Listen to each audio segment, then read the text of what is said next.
اب ہمارا اگلا جو ٹاپک ہے آج کا وہ امپورٹنس آف آبجیکٹیو ریزولوشن ہے. ہم نے تو یہ پڑھا کہ آبجیکٹیو ریزولوشن کو 12 مارچ 1949 کو لیاقت علی خان نے پہلی جو آئین ساز یا کنسٹیٹوئنٹ اسمبلی ہے اس میں پیش کیا، پاس کروایا اور جو مین پوائنٹ ہے اس کی بات کی. لیکن اب ہم یہ پڑھیں گے کہ اس کی امپورٹنس کیا ہے، اہمیت کیا ہے، اس کی کیا وجہ تھی کہ اس کو پیش کیا گیا یا بعد میں ان کو اتنے آئینوں میں ہم نے شامل بھی کروایا. تو ڈسکشن یہ ہے کہ after the creation of Pakistan بن جانے کے بعد the approval of objective resolution, قرارداد مقاصد کی منظوری نے، اپروول کا مطلب ہے منظور کرنا، پاس کرنا، has the status of a significant step in the history of the country.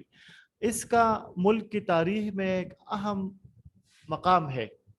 اس قدم کا یا اس اسٹیپ کا ہمارے ملک کی تاریخ میں ایک اہم مقام ہے. قرارداد مقاصد کا پاس کروانا، اس کو منظور کروانا، اس کو پیش کروانا، یہ پاکستان بن جانے کے بعد ایک اہم قدم تھا. Its importance is due to the fact، اور اس کی جو اہمیت ہے وہ اس حقیقت کی وجہ سے ہے that it remains the basis of all the successive constitutions framed later on. تو جو بعد میں آئین بنوائے گئے، کنسٹیٹیوشن فریم کروائے گئے، ان سب کی یہ بنیاد رہی ہے. جو بعد میں آئین یا کنسٹیٹیوشن بنوائے گئے 1956، 62، 73، تو ان سب کی یہ جو آبجیکٹیو ریزولوشن ہے یہ ان کی بنیاد تھی. یعنی انہی لائنز پر ہمارے ملک میں آنے والے کنسٹیٹیوشنز وہ فریم کروائے گئی. The objective resolution remained a part of all the constitutions as a preamble. شروع میں یہ ساری جو ہمارے کنسٹیٹیوشن بنے تھے تینوں، ان کا بطور دیباچہ کے جو فرسٹ پیج ہے جس میں ایک انٹروڈکشن کہی گئی ہوتی ہے جس طرح عام بکوں میں ہوتا ہے، تو اس طرح یہ بھی کنسٹیٹیوشن کے سٹارٹ میں رکھا گیا تھا پریمبل کے طور پر. This was made the basic part of Pakistan's constitution of 73 by amendment in 1985. لیکن بعد میں صدر ضیاء الحق کی حکومت نے 1985 میں 8th amendment یا 8ویں ترمیم کے ذریعے سے اس کو آئین کا مستقل حصہ بنایا. جس مطلب یہ پہلے جو 1956 کا، 62 کا، 73 کا کنسٹیٹیوشن تھا تو سب میں یہ ایز اے پریمبل شامل تھا. لیکن 1985 میں اس کی امپورٹنس کو اور بڑھا کے جنرل ضیاء نے اس کو 8ویں ترمیم یا 8 امینڈمنٹ کے تھرو سے permanent part of the constitution بنایا ہے. یعنی اس کی اہمیت یہ ہے کہ پاکستان بن جانے کے بعد یہ ایک اہم قدم تھا. اس میں ہمارے آنے والے جتنی بھی آئین ہے ان کے لیے ایک بنیادی ڈھانچہ وہ رکھا گیا ہے یا ڈرا کیا گیا ہے کہ جو بھی کنسٹیٹیوشن ہمارے ملک میں بنے گی وہ انہی لائنز پر بنے گی، ان سے انحراف نہیں کیا جائے گا. اچھا، نیکسٹ ٹاپک ہمارا جو ہے وہ کنسٹیٹیوشنل ڈیولپمنٹ کی ہے، یا ہمارے ملک میں جو آئینی ترقی ہے، آئینی ارتقاء ہے، آئین بنانے کی طرف جو سٹیپ اٹھائے گئے تھے یا جو کچھ کروایا گیا تھا، جو اقدامات کروائے گئے تھے، ان پر بات کرتے ہیں. جس طرح ہم نے پہلے ذکر کیا تھا کہ ہمارے ملک میں جو فرسٹ کنسٹیٹیوشن تھا وہ 1956 میں بنا تھا چودھری محمد علی کی وزارت عظمیٰ میں اور اسکندر مرزا کی گورنر جنرل شپ میں. تو ان 1947 سے لے کر 1956 تک کا جو 9 سال کا عرصہ ہے، ان میں کیا اقدامات کروائے گئے تھے؟ پہلے آئین کے بنانے کے لیے، بس کنسٹیٹیوشن کے فریم کرنے کے لیے کیا اقدامات، کیا کام کیا گیا تھا یا کون سے اسٹیپ لیے گئے تھے؟ تو پہلی بات تو یہ ہے کہ پاکستان بن جانے کے بعد 11 اگست 1947 کے دن پہلی جو آئین ساز اسمبلی تھی یا کنسٹیٹیوشنل اسمبلی تھی اس کی اجلاس بلائی گئی. پہلے اجلاس کی صدارت وہ جوگندر ناتھ منڈل نے کی. اگرچہ جوگندر ناتھ منڈل نان مسلم تھے، ہندو تھے، لیکن مسلم لیگ کے ممبر تھے، قائد اعظم کے ساتھی تھے، تو اس کو پہلے اجلاس کی صدارت کا موقع دیا گیا. پہلے ہی اجلاس میں محمد علی جناح فاؤنڈر آف پاکستان اور first governor general of Pakistan کو کنسٹیٹیوشن یا کنسٹیٹیوئنٹ اسمبلی کا پریزیڈنٹ بنایا گیا. اس کے دور میں بھی کچھ کام کیا گیا لیکن ان کی زندگی مختصر رہی پاکستان بن جانے کے بعد، تو ان کی زندگی میں آئین نہ بن سکا. پھر لیاقت علی خان کی حکومت تھی، اس کے بعد خواجہ ناظم الدین کی، اس کے ساتھ ساتھ پھر محمد علی بوگرا کی، چودھری محمد علی کی، اور آخر کار چودھری محمد علی کی پریمیئر شپ میں یا وزارت عظمیٰ میں آئین بن گیا. لیکن اس درمیان جو اقدامات کروائی گئی, جو کوششیں کروائی گئی, اس پر بات کرتے ہیں. After the approval of the objective resolution, اور یہ بات بھی ہے کہ constitution development میں objective resolution کا پاس کرنا بھی شامل ہے, یہ بھی ایک اہم قدم تھا. تو constitution ڈیولپمنٹ میں جو پہلا قدم لیا گیا تھا وہ آبجیکٹو ریزولوشن کا لیا گیا تھا, اس کو پاس کروایا گیا تھا. اس کے پاس کرنے کے بعد the next process was to make a constitution on the basis of these objectives. تو اگلا قدم یہ تھا کہ ان مقاصد کی بنیاد پر ایک آئین بنایا جائے. کنسٹیٹیوشن فریم کرنے کے بعد یا آبجیکٹو ریزولوشن پاس کرنے کے بعد اگلا قدم یہ تھا کہ آبجیکٹو ریزولوشن کی بنیاد پر ہی ہم ایک نیا کنسٹیٹیوشن بنائے اپنے لیے. In order to accelerate the process of constitution making, آئین سازی کے عمل کو تیز کرنے کے لیے, ایسیلریٹ کا مطلب ہے تیز کرنا. In order to make the process of constitution making, آئین سازی کے عمل کو تیز کرنے کے لیے different committees were formed, تو مختلف کمیٹیاں بنائی گئی. جس طرح ہماری پارلیمان میں مختلف کاموں کے لیے مختلف کمیٹیاں بنتی ہے, وزارت داخلہ کے لیے, وزارت دفاع کے لیے, انٹرنل نارکوٹکس کے لیے, کشمیر کے لیے, تو ایسی ہی اس وقت بھی مختلف کمیٹیاں بنائی گئی تاکہ وہ سفارشات پیش کرے, سفارشات کو دے کے اپنی تجاویز دے دے. One of the committees was named as Basic Principles Committee. تو ان میں سے ایک کمیٹی جو بنی تھی پارلیمان کے ممبران کی, ان کا نام تھا بیسک پرنسپلز کمیٹی یا بنیادی اصولوں کی committee. One of the committees was named as Basic Principles Committees.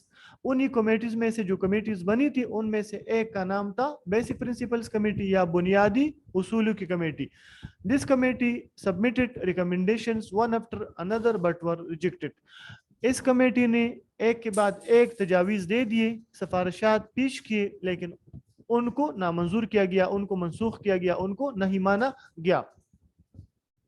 Later on, Governor General Ghulam Muhammad appointed Muhammad Ali Bogra as new Prime Minister in place of Khwaja Nazimuddin. اچھا, اب ذرا یہ explain کرتے ہیں, governor general کی بات کرتے ہیں اور اس کے بعد محمد علی بوگرا کی. غلام محمد پاکستان کے سیکنڈ گورنر جنرل تھے, تھرڈ گورنر جنرل تھے. غلام محمد وہ پاکستان کے تھرڈ گورنر جنرل تھے. پہلے گورنر جنرل محمد علی جناح تھے, اس کے بعد خواجہ نظیم الدین جو تھے وہ گورنر جنرل بنے. خواجہ نظیم الدین کا تعلق ایسٹ پاکستان سے تھا یا بنگال سے تھا, اور غلام محمد کا تعلق پنجاب سے تھا. غلام محمد پاکستان کے فرسٹ وہ فینانس منسٹر تھے یا وزیر خزانہ بھی تھے, قائد اعظم کے خاص ساتھیوں میں سے تھے. اس کے بعد پرائم منسٹر کی بات کرتے ہیں. خواجہ نظیم الدین کو گورنر جنرل کے عہدے سے ہٹا کے اس کو پاکستان کا دوسرا وزیر اعظم بنایا گیا تھا. خواجہ نظیم الدین پاکستان کے سیکنڈ گورنر جنرل بھی تھے اور پاکستان کے سیکنڈ پرائم منسٹر بھی تھے. یعنی محمد علی جناح کی وفات کے بعد وہ گورنر جنرل بنے, اور جب لیاقت علی خان کی وفات ہو گئی تو اس کے بعد وہ وزیر اعظم بن گئے تھے. The new prime minister gave a new formula which is called as Muhammad Ali Bogra formula. خواجہ نظیم الدین کے بعد جو پرائم منسٹر بنے تھے محمد علی بوگرا, اس نے اپنی طرف سے ایک فارمولا پیش کیا, آئینی فارمولا, جس کا نام اس نے محمد علی بوگرا فارمولا رکھا. اس فارمولے کے ذریعے سے ایسٹ اور ویسٹ پاکستان میں جو سیٹس تھی پارلیمان کی یا پارلیمنٹ کی جو سیٹس کی تعداد تھی اس کا تعین کیا گیا, اور اس کے ساتھ ساتھ جو گورنر جنرل اور پرائم منسٹر کے پاورز کی بات تھی وہ کر دی گئی تھی.